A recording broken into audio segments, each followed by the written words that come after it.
Welcome to this new video about Gran Turismo 7. Today, in this video, we're simply going to finish testing the new engine swaps that were added with update 1.68. There are two left for us to test, and we're going to test both of them today, in this video, quite simply.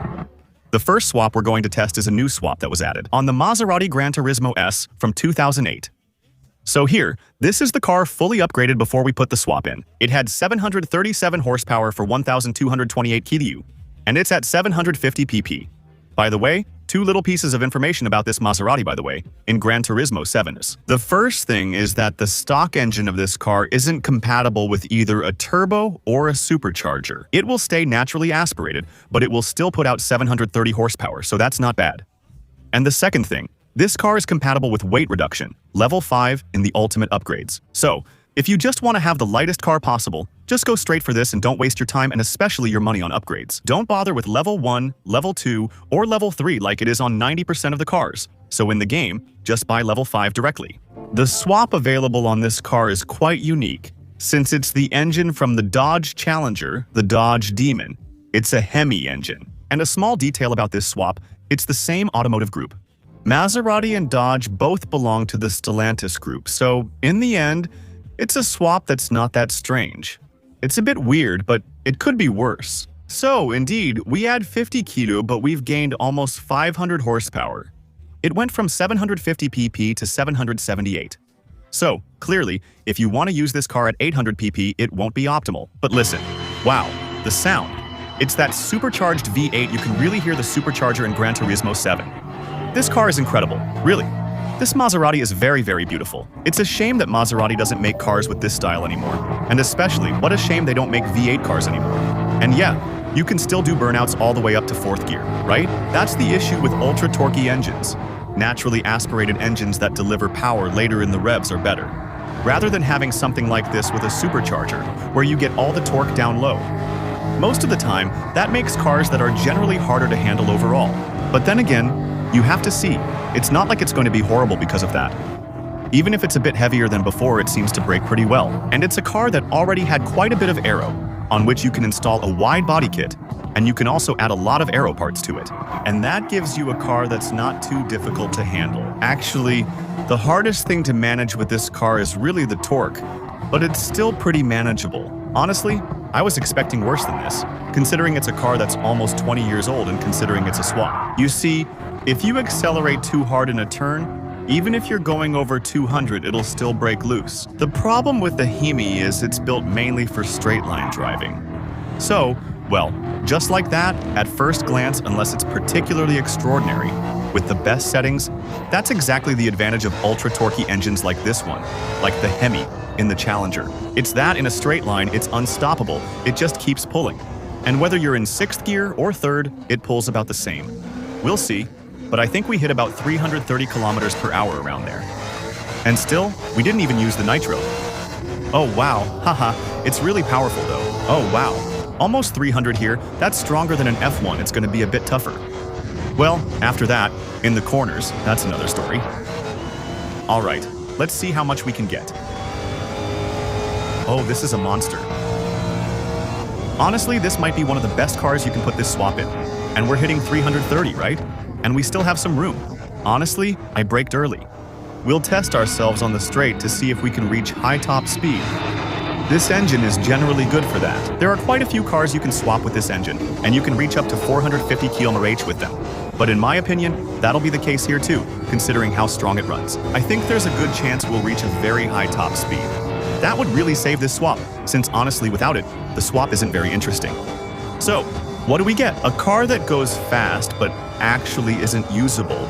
It's almost too complicated to handle to really hit 500 with it.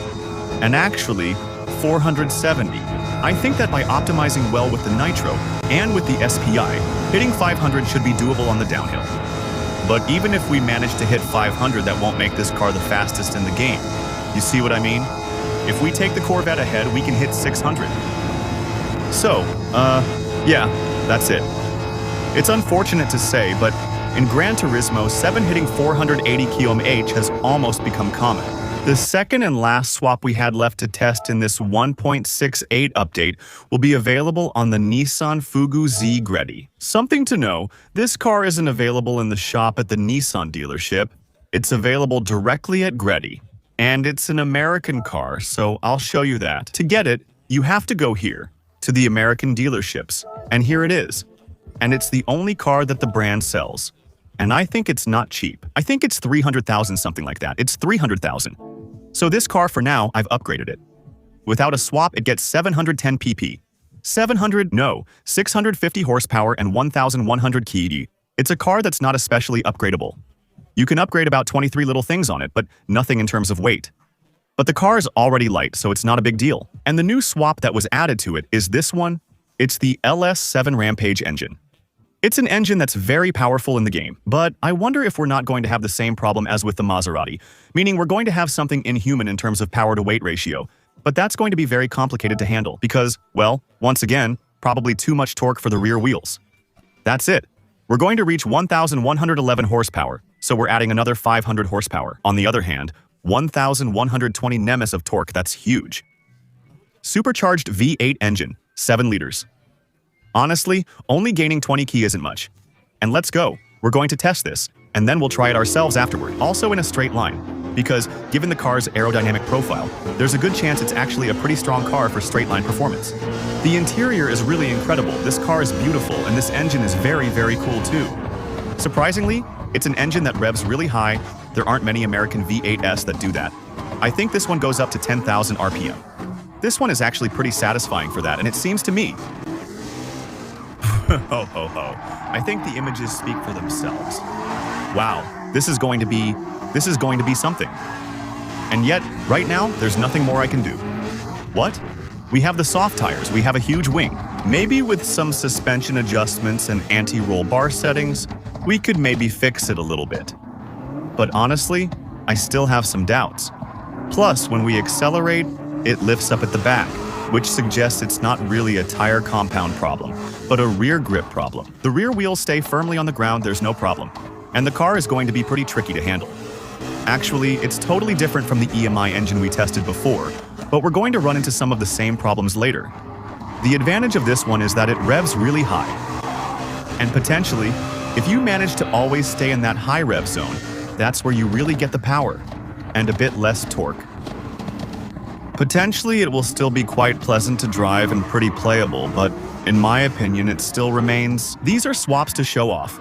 All the swaps from update 1.68, they're swaps to show off. That means these are swaps that give completely absurd power and never make the car particularly more interesting to drive than without the swap. Sometimes there are updates that add a swap that's really interesting to drive. For competition, for time trials, for multiplayer. I don't think that's the case with 1.68. These are just swaps, just to have completely unreasonable cars that, unfortunately, end up being totally unplayable as well. And by the way, another thing that works against the Fugu Z here is that it has a 5-speed gearbox. So, clearly, we won't really be able to play with crazy gear ratios to try and counteract that slippery feeling, right? Okay, let's begin. Same exercise as with the Maserati. We'll retest the Maserati later, because I think we can still manage to optimize the setup a bit to reach almost 500 km/h. In my opinion, it's going to be easier with the Maserati than with the Nissan. Well, we'll see, right? Because when you see how hard it accelerates, I think there might still be a way to make something pretty overpowered out of it too. I don't know. Both are really good engines for top speed. Actually, that's the thing.